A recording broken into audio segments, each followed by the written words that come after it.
और मैं अपने पुराने जीवन में एक अघोरी तांत्रिक हुआ करता था और मंत्रों का उच्चारण घंटों घंटों में मंत्रों का उच्चारण कर लिया करता था। मैं रात को बैठ के मंत्रों को याद किया करता था। कई बार इंसानी खोपड़ी में शराब को भी वो परोसते थे और वो लेनी पड़ती थी। मुझे घृणा तो आती थी लेकिन वो मुझे लेनी पड़ती थी। मैं दुख से भर के मैंने सर को नीचे किया। मैंने कहा अब हमारी कौन सुनेगा। तो मैं बड़े आज से दुख से जैसी मैंने नीचे आंखें बंद की और मैंने ऐसे किया, तभी मेरे सामने एक वाइट कलर का एक बैनर आया और वो मेरे ख्याल से 2-1 सेकंड की बात है। वो सिर्फ एक छवि थी और उस पर रेड कलर में लिखा आया, यीशु चंगाई देता है। प्रेज लॉर्ड, जय मसीह की सभी भाई बहनों को मैं प्रभु यीशु मसीह के नाम से मसीह वंदना देता हूँ। मेरा नाम पास्टर दिलीप मैसी है और मैं अपने पुराने जीवन में एक अघोरी तांत्रिक हुआ करता था और उसी के विषय में मैं आपको अपनी टेस्टमनी, अपनी गवाही के द्वारा बताना चाहता हूँ। और मेरी गवाही है कि मैं एक छोटे से परिवार से हूँ। मेरे फादर साहब आर्मी में थे, वहाँ से रिटायर होने के बाद वो दिल्ली में आए और दिल्ली में उन्होंने एम्स में जॉब किया और वहाँ से भी वो रिटायर हुए। और मैं, क्योंकि उनकी इच्छा थी कि मैं एक फोर्स में जाऊँ, तो मेरी बचपन से तैयारी थी। मैं 8th क्लास में पढ़ता था तो मैंने नेहरू स्टेडियम ज्वाइन किया बॉक्सिंग सीखने के लिए। और मेरे पिताजी खुद एक अच्छे रेसलर थे, उनकी इच्छा थी कि मैं एक फोर्स में जाऊं और देश की सेवा कर पाऊं। लेकिन कुछ समय के पश्चात मुझे कुछ ऐसी बीमारी, कुछ ऐसा रोग ने पकड़ा कि वो बीमारी काफ़ी दिखाने पर भी उसका ट्रीटमेंट नहीं हो पा रहा था और मेरी हालत दिन पर दिन ख़राब होती जा रही थी। तब मेरे माताजी को, पिताजी को, क्योंकि वो बहुत सीधे थे, ग्रामीण क्षेत्र से आए हुए थे और उनको इतनी ज़्यादा जानकारी नहीं थी। किसी ने कहा कि आप लोग ओझा को दिखाओ, तांत्रिकों को दिखाओ। बहुतों को दिखाया पर कोई फ़ायदा न हुआ। अंत में एक अघोरी बाबा थे, तांत्रिक बाबा थे, उन्होंने कहा कि ये बच्चा एक तरह से ठीक हो सकता है कि आप इसको मेरे हवाले कर दें तो ये बच जाएगा और ये एक सिद्ध हो जाएगा और ये खुद भी एक अच्छा तांत्रिक हो जाएगा। मेरे माता पिता की इच्छा थी कि हमारा बच्चा बच जाए, ये बहुत बड़ी बात है क्योंकि ज़िंदा रहना ज़रूरी है। और उन्होंने, मेरे माता पिता ने मेरे हाथ पकड़ के उनके बाबा जी के हाथ में दे दिया और फिर मैं उनके साथ शिक्षा लेने लगा। वो मुझे शमशान में ले जाते थे और शमशान में ले जाके शनिवार को रात को तांत्रिक अनुष्ठान किया करते थे। और मैं, क्योंकि मैं इतना उम्र दराज नहीं था, बच्चा ही था, ज़्यादा बड़ा नहीं था, तो मेरे मन में बड़ा डर भी आता था। कई बार मेरे को ये भी लगता था कि मैं ये क्या कर रहा हूँ, ये सब चीज़ें क्या हैं। क्योंकि धार्मिक प्रवृत्ति तो थी, ईश्वर की खोज तो थी कहीं ना कहीं, लेकिन मुझे ये नहीं मालूम था कि मैं जो ये कर रहा हूँ क्या ये सही कर रहा हूँ या गलत कर रहा हूँ। लेकिन ऐसे समय बीतता गया और काफ़ी सालों तक मैं उनके साथ रहा और मैं एक अच्छा बड़ा तांत्रिक बन गया और उनके साथ मैंने काफ़ी वेद मंत्र को सीखा और मंत्रों का उच्चारण घंटों घंटों में मंत्रों का उच्चारण कर लिया करता था। मैं रात को बैठ के मंत्रों को याद किया करता था और सुबह उसको मैं अपने हालेलुया रूटीन में लिया करता था। सुबह 4 बजे 5 बजे गंगा में, जमुना में मैं डुबकी लगाने वाला एक इंसान था। चाहे कितनी भी ठंड पड़ रही है लेकिन मैं जाता था वहाँ, क्योंकि मुझे कहीं ना कहीं ऐसा महसूस होता था कि मैं शायद ईश्वर की भक्ति कर रहा हूँ। ये एक आत्मिक विषय है, लेकिन सचमुच ऐसा मुझे कभी शांति मुझे इस चीज़ में मिली नहीं। और एक दिन ऐसा आया कि काफ़ी समय के बाद मैं अपने पिताजी के साथ एक रूम में बैठ के बात कर रहा था। तो हमारे घर में काफ़ी सारे एक फोटोग्राफ्स थे, कैलेंडर्स थे। उनमें मैंने देखा हमारे सभी देवी देवताओं के हाथ में बड़े बड़े हथियार हैं। और मैंने अपने पिताजी से कहा कि पिताजी, हमारे जितने भी देवी देवता भगवान है, सबके हाथों में एक एक वेपन है, हथियार है। क्या कोई ऐसा ईश्वर है जिसके हाथ में कोई हथियार नहीं है? तो वो थोड़ी देर उन्होंने सर्च किया, थोड़ा सोचा, सोच विचार के बाद उन्होंने कहा कि हाँ, ये बात तो सही है। कुछ सोचने के बाद उन्होंने कहा यीशु मसीह के हाथ में हथियार नहीं है। वो मेरे पिताजी से लास्ट टाइम बात थी, क्योंकि मैं अपने पिताजी से बहुत क्लोज था, तो मैं हर बात उनसे किया करता था। अंदर मेरे बड़ा द्वंद्व चल रहा था, क्योंकि मैं सुबह सुबह बड़ी कठिन साधना करना, बाबा के साथ रहना, तांत्रिक क्रियाएं करना, ये सब चीज़ें करता था। कई बार इंसानी खोपड़ी में शराब को भी वो परोसते थे और वो लेनी पड़ती थी। मुझे घृणा तो आती थी लेकिन वो मुझे लेनी पड़ती थी। और इस तरह से ज़िंदगी जा रही थी। लेकिन मन ऐसा छटपटाहट थी, मन में एक जगह खाली थी, कोई मन का एक जगह खाली है, मैं समझ नहीं पा रहा हूँ कि मैं कर क्या रहा हूँ और मैं क्यों कर रहा हूँ। और इस तरह से ज़िंदगी बढ़ रही थी आगे। जब मैंने लास्ट टाइम अपने पिताजी से ये बातें की तो मेरे मन में एक बात आई कि अगर ईश्वर को तो ताकत की आवश्यकता नहीं है, किसी हथियार की आवश्यकता नहीं है, वो खाली अगर हाथ भी कर देंगे तो काम हो जाएगा। कारण क्या है कि इनके हाथ में हथियार क्यों? तो ये मेरे मन को बड़ा बेचैन करने वाली एक बात थी। कुछ समय के पश्चात मैंने काफ़ी ग्रंथों का अध्ययन किया। मैं उन बातों को लाना नहीं चाहता, लेकिन मेरे मन में कन्फ्यूजन पैदा हुई ग्रंथों के द्वारा, क्योंकि हर ग्रंथ अपने आप को श्रेष्ठ बता रहा है कि मैं ही श्रेष्ठ हूँ। तो मैं बड़ा कंफ्यूज हो गया। अब मेरे मन में बड़ी बेचैनी बढ़ गई बहुत ज़्यादा। और मैं रात को जब छत पे सोता था तो मैं कई बार देखता था तारों को, आकाश को। मैं बोलता था, प्रभु एक एक दिन बीता जा रहा है, तू मुझे कब मिलेगा? मैं जो ये कर रहा हूँ इसमें मुझे संतुष्टि नहीं है। मेरे मन के अंदर ये क्यों बेचैनी है, क्या बेचैनी? प्रभु मैं तुझे जानना चाहता हूँ, मैं तुझे देखना चाहता हूँ, तू कैसा है, कैसा है तू प्रभु? तो ये निरंतर मेरे मन में चलता था। और एक समय ऐसा आया कि परमेश्वर ने मेरे मन की पुकार को सुना। कई बार हम एक हाइड एंड सीक खेलते थे। कई बार हम लोग छुप जाते हैं और छुपने के बाद मुझे वो खेल याद है कि अब बेटा और पिता हाइड एंड सीक खेल रहे हैं, पिता छुप गया और बेटा पिता को ढूंढ रहा है, पापा नहीं मिल रहे हैं। तो पापा को तरस आया, पापा खुद प्रकट हो गया, बेटा मैं यहाँ पर हूँ। ऐसे मैं भी अपने पिता को कहीं जंगल में, कहीं जमुना में, कहीं नदियों में, कहीं मंदिरों में ढूंढ रहा था। लेकिन एक दिन ऐसा है कि मेरा पिता मेरे सामने प्रकट हुआ। और हुआ क्या कि काफ़ी समय के बाद मेरी तीसरी बेटी महिमा का जन्म हुआ। और उस दिन उसके जन्म के दूसरे तीसरे दिन कुछ लोग, शिष्य लोग मेरे से मिलने के लिए आए। वो बोले कि आपको हमें तीर्थ कराना है, आपको जाना पड़ेगा। मैंने बोला मेरे घर में मेरी बेटी का जन्म हुआ है, अभी मैं नहीं जा सकता। लेकिन उन्होंने मुझे बड़ा फोर्स किया कि नहीं, आपको जाना ही पड़ेगा, क्योंकि आप हमारे गुरु हैं और आपने हमें इस रास्ता दिखाया है। तो इस तरह से मैंने उनकी बात को मान करके मैं उनके साथ चला। तो वो एक वैन थी, मारुति वैन थी, और वो 6-7 लोग थे। उन्होंने मैं आगे की सीट पे बैठा तो आगे बैठने पर एक बुजुर्ग थे, उन्होंने कहा कि आप पीछे बैठ जाइए, मैं आते वक्त पीछे बैठ जाऊंगा। सो मैंने उनकी बात मान के पीछे बैठ गया, क्योंकि थोड़ा सा मुझे हमेशा खिड़की की तरफ बैठने का शौक रहा है, आगे बैठने का शौक रहा है। क्योंकि लोग जब मुझे कहीं लेके जाया करते तो मैं हमेशा आगे बैठ के जाता था, और मैं काफ़ी यंग था। सो मैं उनके साथ जा रहा था। वहाँ जाने के बाद हमने पूजा पाठ की। वापसी में जब हम वापस आ रहे हैं तो मथुरा के रोड से हम वापस आ रहे थे। मथुरा पर बरसाना चौक पर गाड़ी लगभग 70-80 की स्पीड में होगी। अचानक से वहाँ एक ट्रैक्टर निकल के आ गया, और ट्रैक्टर जैसे ही निकल के आया वो एकदम से गाड़ी से टकरा गया, और एक गाड़ी में बड़ा धमाका हुआ, और धमाके में पूरी गाड़ी डैमेज हो गई। जो ड्राइवर था वो भी गाड़ी के अंदर आ गया पूरा, सभी लोग लहूलुहान हो गए। लेकिन मेरे बचने का कारण ये था कि मैं सीट के आगे नहीं बैठा, क्योंकि वो अंकल जी ने कहा पीछे बैठ जाइए। तो पीछे बैठने से मैं सेफ हो गया। लेकिन फिर भी मुझे लगा कि इतना बड़ा एक्सीडेंट हुआ है। मैंने अपनी पूरी बॉडी को चेक किया तो मेरे शरीर में कहीं पे भी चोट का, खरोंच का भी कोई निशान नहीं था। बाकी सभी लोग बहुत बुरी तरह घायल थे। वहाँ एम्बुलेंस आई और गांव के लोगों ने उस गाड़ी को तोड़ तोड़ करके, जो सरिया होते हैं, सब्बल होती है, उससे तोड़ तोड़ के गाड़ी को निकाला लोगों को, और एम्बुलेंस से हॉस्पिटल पहुंचाया। ये हाईवे के ऊपर हुआ सब कुछ। लेकिन जब वो निकले तो मैंने देखा कि जिस अंकल जी ने मुझे रिक्वेस्ट की कि आप आगे बैठ जाइए, आगे की जगह पीछे बैठ जाइए, वो पूरे ब्लड से नहाए हुए हैं। और उन्होंने मेरे कंधे पे हाथ रख के मुझे बोला गुरुजी, ये जो पूजा है ना, मंजूर नहीं हुई है, ये देवता नाराज हो गया है। मेरे मन में बड़ा खेद हो गया, बहुत दुख हुआ, और सच्चाई बता रहा हूं। मेरे मन में ये खेद हुआ कि ये कौन सा देवता, कैसा देवता है जिसके लिए हम इतने दूर जा रहे हैं और इतनी श्रद्धा लेके जा रहे हैं, इतनी भक्ति कर रहे हैं, उसके बावजूद भी क्या ये हमारी जान लेने के लिए है?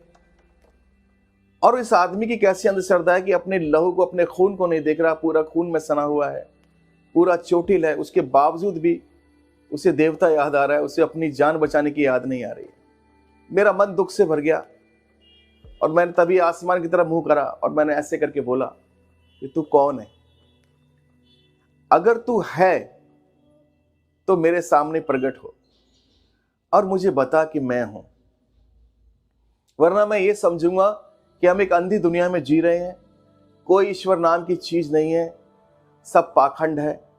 क्योंकि मेरे मन में दुख था कि मैंने अपना पूरा बचपन, अपना एजुकेशन का समय सब इस व्यर्थ की पूजा पाठ में, इस व्यर्थ की साधना में लगाया और उसका हासिल मुझे कुछ नहीं हुआ।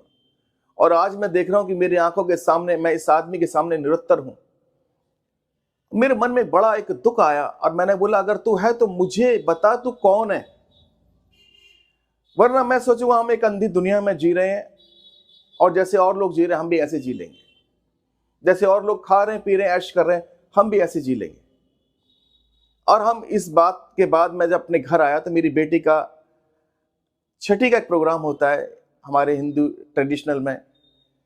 मेरी माँ ने कहा बेटा आज बेटी की छठवां दिन है, आज पूजा पाठ करनी है। मैंने बोला मैं कुछ नहीं करूंगा और मैं जाके चुपचाप पर बैठ गया।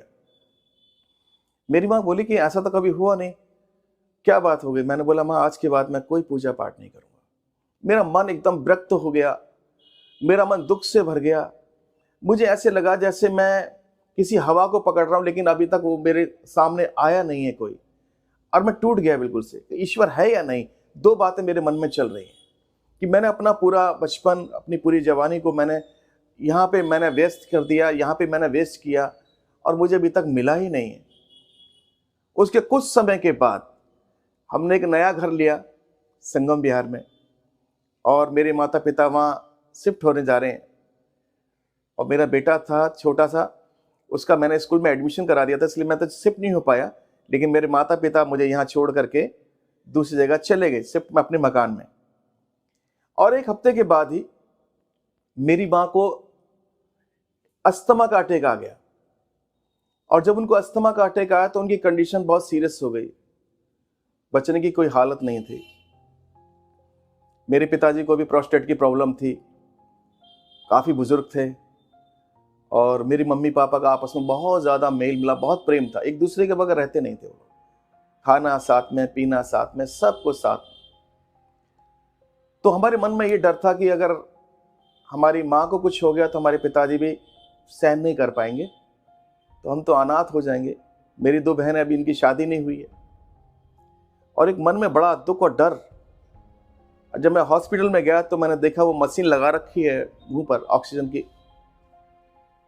डॉक्टर ने बोला कि इनके शरीर में कार्बन डाइऑक्साइड बहुत ज़्यादा बढ़ गया है, ये अपने आप सांस नहीं ले पा रही हैं और हम जितना भी हम मेडिसिन दे सकते हैं दे दिया है। और उनका जो ऑक्सीजन लेवल था वो निरंतर नीचे गिरता जा रहा था। और मेरे मन में बहुत दुख था। फिर मेरे मन में एक इच्छा आई कि जो मैंने काला जादू सीखा है, जो मैंने तांत्रिक क्रिया की हैं, क्या मैं दोबारा ट्राई कर लूं? मैंने दोबारा ट्राई किया, मैंने सब कुछ किया, गिड़गिड़ाया, कुछ नहीं हुआ। और लास्ट में मेरा मन इतना टूट गया और मैंने कहा अब हमारी कौन सुनेगा। मैं बड़े ही दुख से आह भर के, और मैं ऐसे चेयर पे बैठा हुआ था, मम्मी का बेड था, मैं उनके पाँव के पास बैठा था प्लास्टिक की चेयर में एम्स के अंदर। और तब मेरे मन में एक दुख आया, मैंने बोला अब हमारी कौन सुनेगा, अब किसे पुकारें? अब तो सबको पुकार के देख लिया, अब किसे पुकारें? क्योंकि मुझे एक बात बहुत अच्छी लगती है जब परमेश्वर यूहन्ना की पुस्तक में लिखते हैं कि ये रोग और ये बीमारी मृत्यु की नहीं परंतु परमेश्वर की अनंत महिमा को देखने की, और हमारे जीवन में परमेश्वर की अनंत महिमा प्रकट होने जा रही थी। हमारे दुख को परमेश्वर सुख में बदलने जा रहे थे, हमारी खोज को परमेश्वर पूरा करने जा रहे थे। और तभी मैं दुख से भर के मैंने सर को नीचे किया, मैंने कहा अब हमारी कौन सुनेगा। तो मैं बड़े आज से दुख से जैसी मैंने नीचे आंखें बंद की और मैंने ऐसे किया, तभी मेरे सामने एक वाइट कलर का एक बैनर आया और वो मेरे ख्याल से 2-1 सेकंड की बात है, वो सिर्फ एक छवि थी और उस पर रेड कलर में लिखा आया यीशु चंगाई देता है। और जब मैंने ये देखा तो मेरा दिल धड़कने लगा। मैंने कहा ये मैंने क्या देखा है, ये क्या है। मुझे नहीं पता था कि मैंने चैलेंज किया खुदा को, लेकिन खुदा ने मुझे दिखाया। अब मेरे मन में आ गया कि ये कुछ तो है, ये संजोग तो नहीं है। तो मैंने मुझे पास्टर के बारे में कुछ पता नहीं था, पास्टर क्या होता है, ये सब चीजें क्या है मुझे मालूम नहीं, क्योंकि मैं तो एक विरोधी व्यक्ति था। मुझे तो केवल एक धर्म दिखाई देता था। मैं लोगों की हंसी उड़ाने वाला व्यक्ति था, क्योंकि मुझे बड़ा घमंड था। मैंने धर्म शास्त्रों का अध्ययन किया है, मैंने इस शास्त्र का अध्ययन किया, उस शास्त्र का अध्ययन किया है। मेरे अंदर एक अहम था। मैं कहता था ये हमारे देश के अंदर हमारी शक्ति को कमजोर करने के लिए आए, लेकिन मुझे नहीं पता कि ये जीवन का एक रास्ता है। परमेश्वर धर्म नहीं, मन को बदलता है, जिंदगी को बदलता है। और उस समय मैंने जब देखा तो मैंने अपने मन में सोचा कि किससे कांटेक्ट किया जाए। तो आर.के. पुरम के अंदर मेरी एक मौसी रहती हैं, उनके पड़ोस में कुछ लोग रहते हैं जो चर्च जाते हैं। मैंने अपने छोटे भाई को कहा कि तुम जाके कॉल करके उनसे पता करो कि अगर कोई हमारी माँ के लिए दुआ करे, प्रार्थना करे तो शायद ठीक हो जाए। वहां उन्होंने कॉल लगाया, किसी का कॉल नहीं मिला, किसी से कोई बात नहीं हो पाई। मेरे ब्रदर का दोबारा कॉल आया, भैया किसी से बात नहीं हो पा रही है, कोई भी नहीं मिल रहा है। लास्ट में मेरे मन के अंदर बड़ा दुख आया। मैंने देखा कि वो जो ग्राफ है उसका ऑक्सीजन लेवल नीचे, बिल्कुल नीचे 40 पे आ गया। 30 पे आने के बाद ब्रेन डैमेज हो जाता है और फिर कुछ नहीं होता उसमें। मैं रोने लगा और मैंने बोला अगर आप ही भगवान हो, आप ही ईश्वर हो, तो मेरी मां को बचा दो। और मैं ऐसे गिड़गिड़ा गिड़गिड़ा के, मुझे प्रार्थना करनी तो आती नहीं थी, लेकिन मैंने बोला कि प्रभु अगर आप ही हो तो मेरी मां को आप चंगा कर सकते हो तो आप कर दो। मैं जान लूंगा कि आप ही परमेश्वर हो, मैं जान लूंगा कि आप ही सुनने वाले परमेश्वर हो। मैंने सबको पुकार लिया, प्रभु आप मुझे बताइए अगर आप ही हो तो। क्योंकि ये जो मैंने देखा है ये संजोग नहीं है, ये कोई कहानी नहीं है, ये कोई ऐसा कोई रिफ्लेक्शन नहीं है किसी चीज का कि मेरे सामने आगे कोई लाइट और ऐसी। ये मेरी आंखों देखी गवाही है, ये मेरी जिंदगी की पर्सनल एक्सपीरियंस है। मैं कभी बदलने वाला इंसान नहीं था, लेकिन जैसे ही मैंने आंखें बंद करके दुआ करना स्टार्ट किया, लास्ट कॉर्नर में वो बेड था मेरी मम्मी का, और 2 बहनों की वहां एंट्री होती है। एक का नाम था प्रसन्ना, एक का नाम था मैरी कुट्टी। वो दोनों बहनें अंदर आती हैं और मैं लास्ट में, मेरा सर अभी नीचे झुका हुआ है, मैंने सर ऊपर भी नहीं उठाया। और वो बहन किसी बेड पे नहीं गई, किसी व्यक्ति के पास नहीं गई, डायरेक्ट मेरे पास आई और मुझे छूकर बोला, भैया ये प्रभु यीशु मसीह का संदेश है, हालेलुया। और जैसे ही उन्होंने मुझे छुआ, मुझे अनुभव आज तक ऐसा कभी जिंदगी में हुआ नहीं। मुझे ऐसे लगा जैसे मैं हवा में खड़ा हो गया हूं और मेरी आंखों से आंसू बह रहे थे और मैं रोया जा रहा था लगातार। मुझे मालूम नहीं मेरे आंखों में आंसू क्यों निकल रहे हैं। मैं इतना गदगद हो गया कि जिस परमेश्वर को मैं अभी पुकार रहा हूं, उसने तो मैसेंजर को भेज दिया। ये संदेश, ये बात पक्की हो गई, क्योंकि जब मैंने बाइबल स्टडी किया मुझे पता लगा 2 व्यक्तियों की गवाही से बात पूरी हो जाती है। परमेश्वर ने 2 लोगों को वहां भेजा और मेरे अंदर से एक आवाज जो मैंने अपने कानों से अंतर मन की सुनी, मेरे विवेक के अंदर परमेश्वर ने आवाज दी, बोला अब कुछ नहीं होगा, अब ठीक हो जाएगी। हालत वही है, लेकिन मन में क्या हो गया, शांति भर गई। और मैंने रोते रोते उन बहन से कहा, बहन मेरी माँ के लिए प्रार्थना करवा। उन्होंने टूटी फूटी हिंदी में प्रार्थना की। वो दोनों बहनें मलयाली थी और उन्होंने फिर मुझे कहा कि पास्टर सीबी फिलिप है, मालवीय नगर के अंदर उनका चर्च था, आप इनसे कॉल करिए और इनसे दुआ कराइए। मैं हॉस्पिटल के कॉरिडोर में खड़ा होकर मैंने नंबर मिलाया और उनसे बात की। उन्होंने तुरंत नंबर उठाया, फ़ोन उठाया और मैंने अपनी माँ की सिचुएशन बताई और मैंने बताया मैं एक बाबा व्यक्ति हूँ, अघोरी व्यक्ति, तांत्रिक व्यक्ति, पाप से भरा हुआ व्यक्ति, और जीवन में बहुत अनुभव मैंने किया है, मैं बहुत ढूंढ रहा हूँ। मैं जान लूँगा कि यही खुदा, अगर मेरी माँ बच गई तो ये कसौटी है उसको ढूंढने की। उन्होंने मुझे बोला आपकी माँ 2 दिन में खड़े हो जाएंगी। और वो मेरे फोन पर प्रार्थना कर रहे हैं और प्रार्थना जब वो कर रहे थे तो वो फूट फूट के रो रहे। मेरे मन में यह आया, मेरी माँ है, ये व्यक्ति क्यों रो रहा है? ऐसा कैसा प्रेम है ये तो कुछ अलग है, ये तो मैंने कहीं देखा नहीं। ये मेरा दुख इसके अंदर कैसे आ गया? और वो रो रहे हैं फूट फूट के और मैं भी रो रहा हूं उनके फोन को सुन के। और जब उनकी प्रार्थना खत्म हुई और आमीन हुआ तो मुझे ऐसे लगा कि यीशु मसीह ने बोल दिया सब कुछ ठीक हो गया। मैं बड़े आंसू पहुंच के खुशी खुशी अंदर गया, देखा मेरी माँ अभी भी मशीन में ही है और मैं सामने बैठ गया। थोड़ी देर तक मैं बैठा देखता रहा। उसके बाद मैंने क्या देखा कि ऑक्सीजन लेवल अचानक बढ़ा, 40 से वो 50 हो गया, थोड़ी देर के बाद फिर 60 हो गया। लगभग 1 घंटे के अंदर अंदर 100% ऑक्सीजन हो गया। और उसके बाद मेरी माँ मशीन को ऐसे करने लगी, खोले होश आ गया। मैं भाग के डॉक्टर के पास गया। मैंने डॉक्टर साहब आप देखिए जाके फटाफट से। वो डॉक्टर हैरान हो गया, मुझे पता है, अरे ये तो ठीक हो गया माता जी तो ठीक हो गया। उन्होंने फटाफट से उनका ऑक्सीजन चेक किया, बीपी चेक किया, सब कुछ चेक किया। थोड़ी देर पहले मेरी माता जी का पूरा बदन सूजा हुआ था, देखा कोई सूजन नहीं, बिल्कुल नॉर्मल। और जैसे वो मशीन को हटाया, ऑक्सीजन को जैसे मशीन जो लगाते हैं वो हटाया उसको, मैंने अपनी माँ के कान में एक बात जाके कही, माँ तुम्हें प्रभु यीशु मसीह ने बचाया। मेरी माँ का एक शब्द था, अच्छा भैया। मैंने कहा हाँ। मेरी माँ मेरे को बड़े गौर से देख रही, कह रही मेरा ये बाबा जी आदमी यीशु मसीह का नाम कैसे ले रहा है, कुछ तो है। पर मेरी माँ ने स्वीकार किया। मैंने कहा माँ अब हमें सच्चा परमेश्वर मिल गया।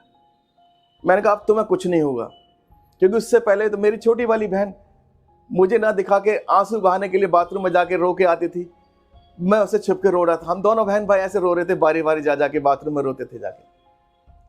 और परमेश्वर ने ऐसा आश्चर्य कर्म किया, आसपास में जो लोग बहुत हट्टे कट्टे थे, चंगे लगते थे कि वो ठीक हो जाएंगे, वो मर गए, वो चले गए दुनिया छोड़ के। मेरी माँ जाने वाली, वो खड़े हो गए बिस्तर में से। मैं घर गया, जा करके मैंने अपनी जितनी भी मूर्तियां थी वो सब निकाली। मैंने बोला अब आपकी ज़रूरत नहीं है, मैंने बहुत दिन आपकी सेवा कर ली, अब आप जाइए। और मैंने जमुना में जाके उनको सबको फेंक दिया। मुझे एक सच्चा ईश्वर मिल गया। बाइबल कहती है आसमान के नीचे ज़मीन के ऊपर मनुष्य के बीच में एक ही नाम है, वो है यीशु नाम। वही हमारा उद्धार करता प्रभु है। तो मेरे जीवन में इतना बड़ा ये मिरेकल मैंने अपनी आंखों से देखा, मैं इसे कभी भूल नहीं सकता, मैं इसे कभी पलट नहीं सकता। मैंने कभी सोचा नहीं था कि मैं एक परमेश्वर का सेवक हो जाऊंगा, क्योंकि मालूम नहीं था एक पाप से भरी हुई, गंदगी से भरी हुई जिंदगी, उसमें जीना बड़ा मुश्किल था। पता नहीं आज मैं होता भी ना होता, आज मैं आपके सामने गवाही दे पाता ना दे पाता, मालूम नहीं था।